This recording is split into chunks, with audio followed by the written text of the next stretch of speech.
Ito na naman ang 100% KO artist ng Pilipinas ngayong 2026.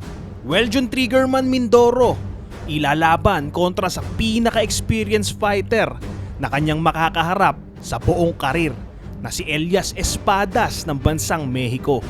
Napaka-importanting banggaan ito pagdating sa world title matchup dahil ang mga matitinding naghahari ngayon sa mataas na dibisyong ito ay puro mga Mexicano katulad nila Canelo Alvarez, Benavides at ngayon ay si Jaime Munguia.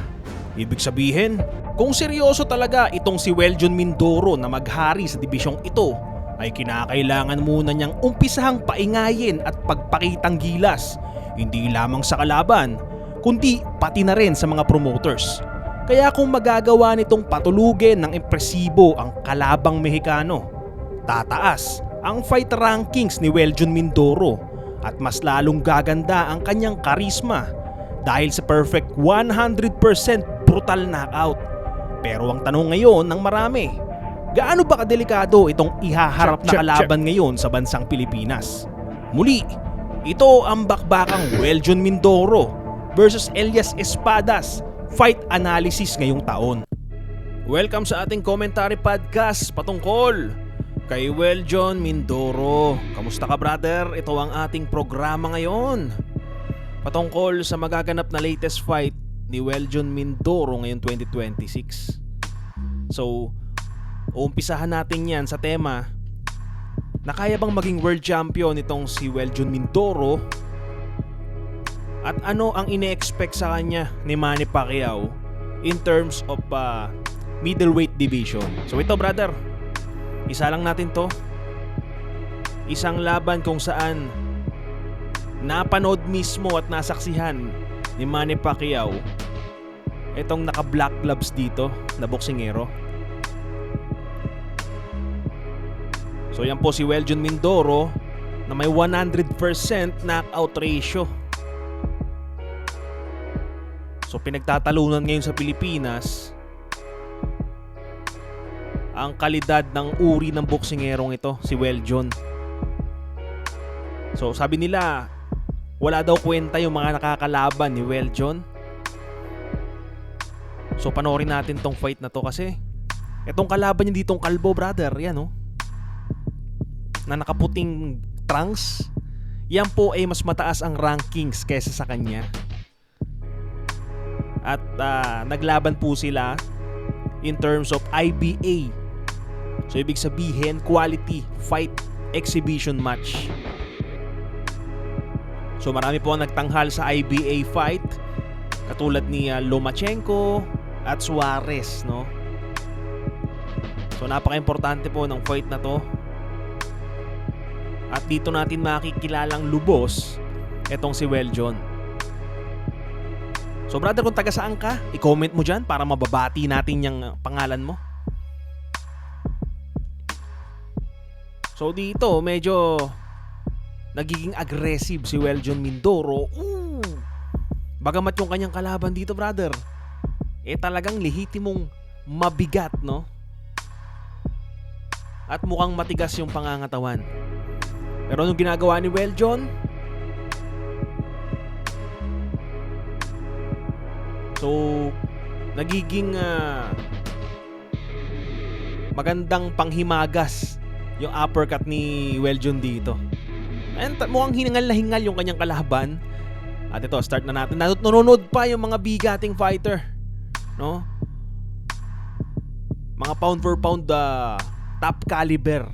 So ibig sabihin yung match na to hindi ho biro. At talagang inaabangan ho itong si Weljon Mindoro. Yan ang ating usapin eh. Tama ba si Manny Pacquiao na suportahan itong si Weljon Mindoro? Ikaw sa tingin mo, brother, tama lang ba? Hindi ba mapapahiya si Manny Pacquiao kay Weljon? Ako tama lang, brother. Dahil bibihira po yung mga fighter natin sa higher weight class, middleweight division. Yan sana yung gustong puntahan sana ni Manny Pacquiao na division. Yang division na yan, middleweight. So siguro para sa akin, kaya nahilig siya kila Yumir Marshall, kila Weljon Mindoro, Kasi gusto niya pang i-explore, no? Gamit yung ating mga pambato. Ano pa yung mayroon itong middleweight division? So nice cut by Weljon Mindoro. Maganda yung taktika dito ni Weljon, no? Marunong kumat ng ring. At maganda rin naman yung depensa ni Weljon. Magaling magtago. Ayan, nice timing by Weljon. At gumagamit ng back pedals with science yung kanyang kalaban dito.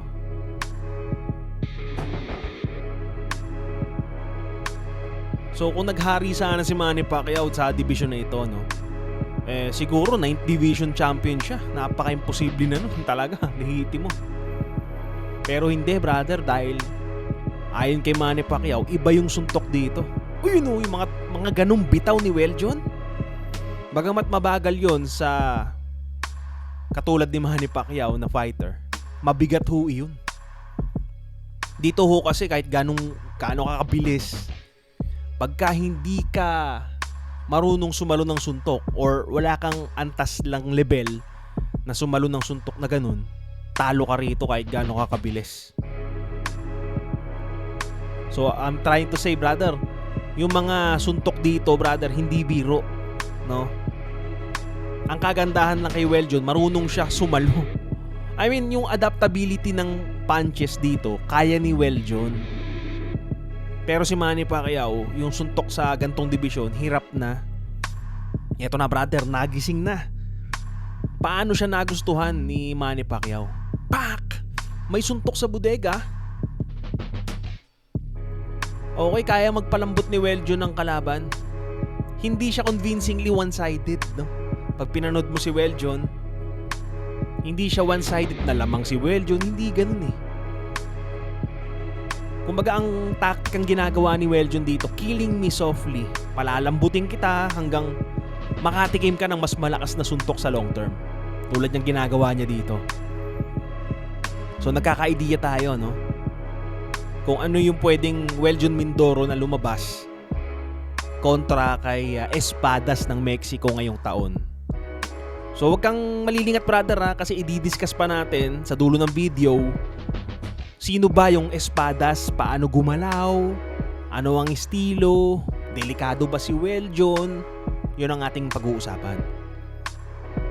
So dito, brother, abante ng abante itong si Weljon Mindoro, while kitang-kita natin sinusubukan siyang utakan ng kanyang kalaban. Sinisikap siyang utakan ng Camilleri eh. Pero once na inuutakan siya ni Camilleri, yan o, may uppercut si Weljon eh. Yan o, naka-ready. Body shot tsaka uppercut. So maganda yung ginagawa ni Weljon pagkadikitan, uppercut, no? Kasi sa ganyang timbang, usually, talagang yakap suntok dyan eh. Yakap, suntok. Ayan o. Kaya nga, brother, malaking advantage dito yung mga tinatawag nating may sweet science na galaw. Tulad ng tumungtong si Terence Crawford sa dibisyong ito, brother. Middleweight or super welterweight. Kumbaga, iba yung galaw dito ni Terence Crawford. Kumbaga, na-bypass niya yung mga malalaking boksingero like Canelo Alvarez. Pero dito, brother, ano ba talaga ang ang mayroon si Weljon? Yan.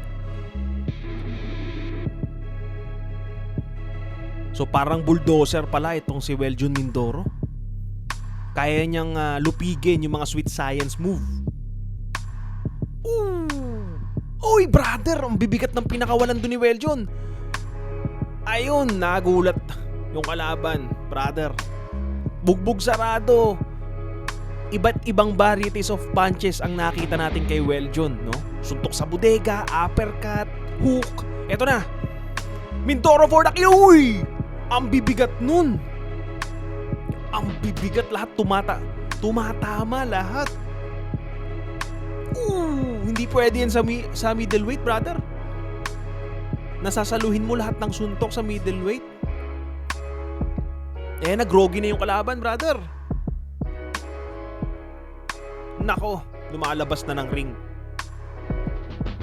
Hilong-hilo, brother. Uy! Kakatakot si Weljun. Hindi halatang bugbog yung kalaban pero brother, lamog eh. Ayan o. Bang! Tumama yung malakas na kanan ni Weljun. Ang bigat nun, brother. Lamog na lamog yung mukha ng kalaban.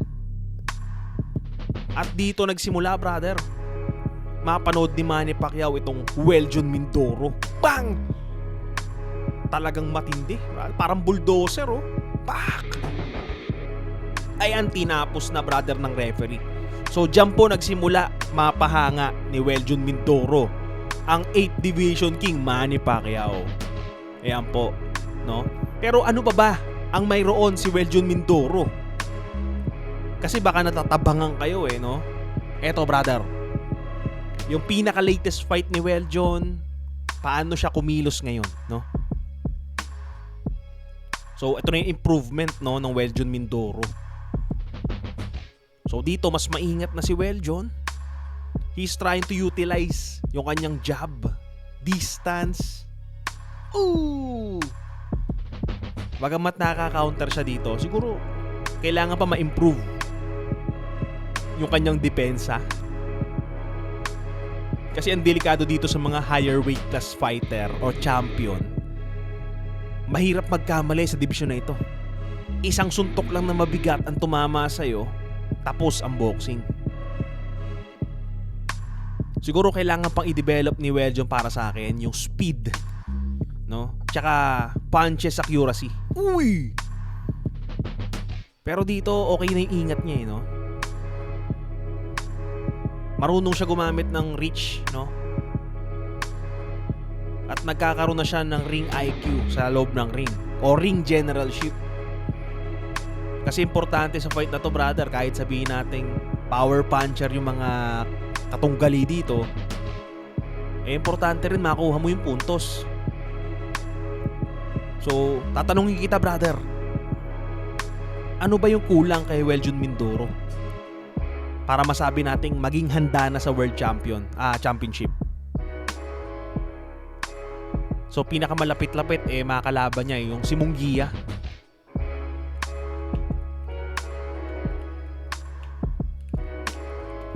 Kasi si Jaime Munguia, brother, yan po ang WBA middleweight champion. Hawak niya yung super belt.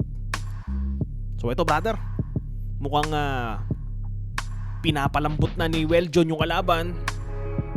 Tingin mo ba kaya niya na si Jaime Munguia?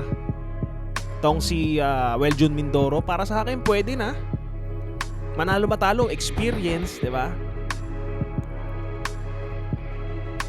So ito, brother, huwag kayong malilingat, ha. Mas wise na rito si Weljun. Hit and not be hit na ang galaw dito ni Weljun, which is good. Na natutunan niya kay Yumir Marshall sa amateur SEA Games, no? Eto, brother. Hit and not be hit. Malaki po improvement ni Weljun Mindoro. Back body shot. Ayan, oh. Marunong na siyang dumistansya at alam kung kailan magpapakawala ng malalakas na suntok. Eto, brother. Weljun Mindoro. Nabubukas na yung depensa ng kalaban gamit yung jab ni Weljun. Ano, brother? Nasaktan doon. Etong Willem Rake, suntok sa ulot bodega. Ayan, nangisay. Brother. So, ito yung una nilang paghaharap, brother. Paano ba maglaro si Weljun Mindoro in terms of ring generalship? So, ang meron si Weljun Mindoro, distance, jab, power.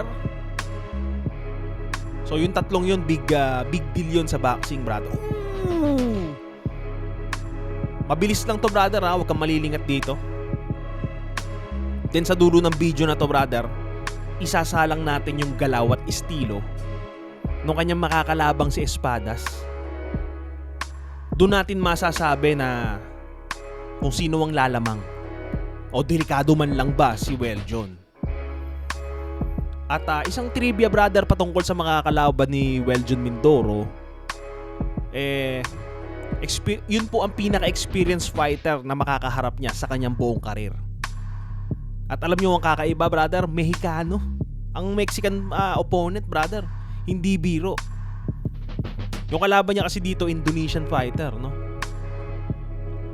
Recognize yung mga fighter na to bilang slow starter. Tsaka, kumbaga, chambalero lang, ganon. Wild punches. Ganon ang galaw nitong mga Indonesian fighter eh. Kaya hindi masyadong kilala ang mga Indonesian fighter in terms of power punches. So, kitang-kita naman natin, pinaglalaruan lang ni Weljon Mindoro yung kalaban. Diba? Nasasaktan brother yung kalaban. Eto brother. Body shot. Isa yan sa mga bentahe rin ni Weljon.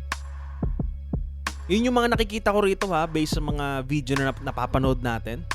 Body shot, jab, distance, and killer instinct na dumambot. Ito ang pinaka mas na-recognize ko kay Weljon. Bago niya lupigin yung kalaban, papalambutin niya muna. Kumbaga parang beef, no? Ilalagay muna sa mainit na tubig ng matagal.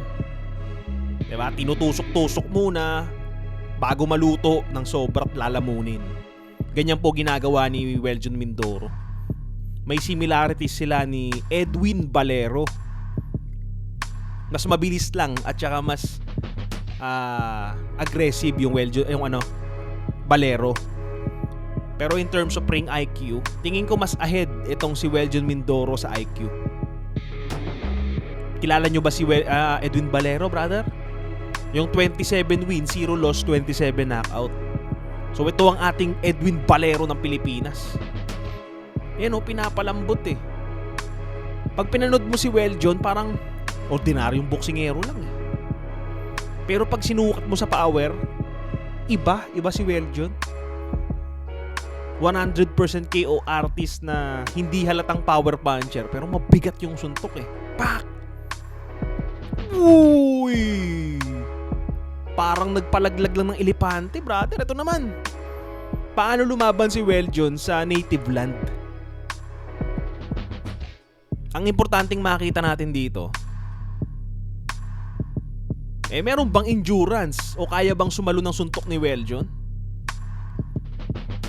Ito slugfest to brother no? Yung makakalaban niya parang ganitong estilo. May back pedal, may tibay, tsaka may tapang yung espadas, no? So ito brother. Ayan. Weljon Mindoro trying to utilize ulit yung kanyang body punches dito. Same tactics ang ginagawa ni Weljon. Pinapalambot sa bodega, which is good, no? Kung ang makakalaban mo mga Mexican opponent, napaka-importante ng body punches. Kasi yung mga kalimitan sa mga Mexican warrior, brother, late gamer yan eh. Ayan, ang ganda, slugfest.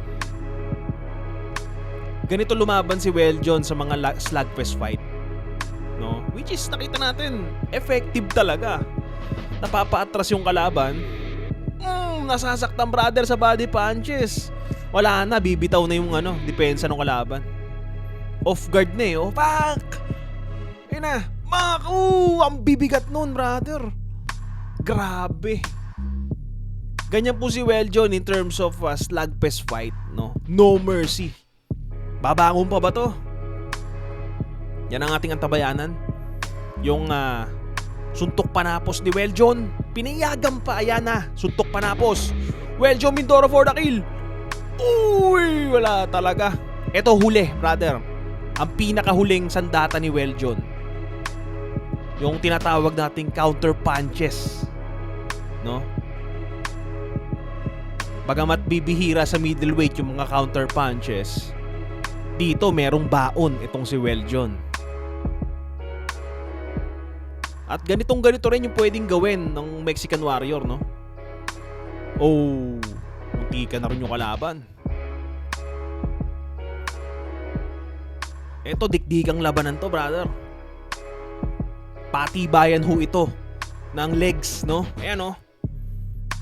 Pag malambot yung legs mo dito, bibigay ka eh.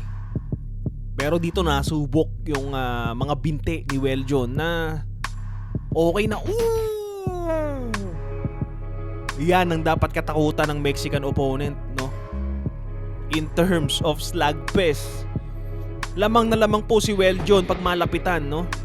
And then pag malayo ang laban, gumagamit ng suntok sa bodega itong si Weljon and jab. Ayan na, brother. Toe-to-toe match up. Delikado, brother, yung Mexican opponent pagka toe-to-toe match up. Ayan, makikita natin yung counter ni Weljon dito. Meron ba? Ayan, brother, distance. Bodega muna. Shinokase. Oh! Shinokase lahat, brother. Ganyan po magtanghal si Weljon Mindoro. Sports lang. Yung makanyang makakalaban, brother, eto na, isa lang na natin. Sino ba? Si Espadas, ito.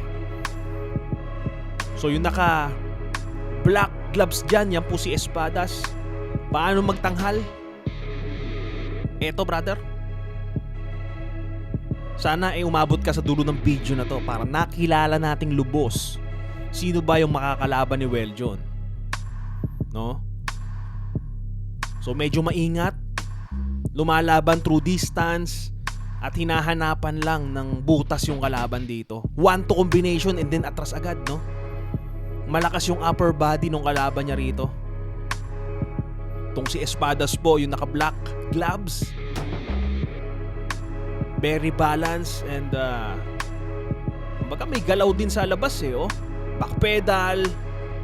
Bang! Nakakatakot yung kanan ng kalaban niya. Meron ding skills, brother, parang sanay din ho ito. Yung kanan, brother, ang delikado. Kailangan niyang bantayan dito yung kanan ng kalaban. Tingin mo, brother, sino ang delikado? At saan dapat mag-ingat si Weljon? Ako sa kanan, ha. Ayan, oh. Tinatiming nga. Yan po. Si Espadas, mga brother. Tingin mo, sino ang tunay na delikado? I-comment mo dyan, brother. At mag-ingat ka palagi.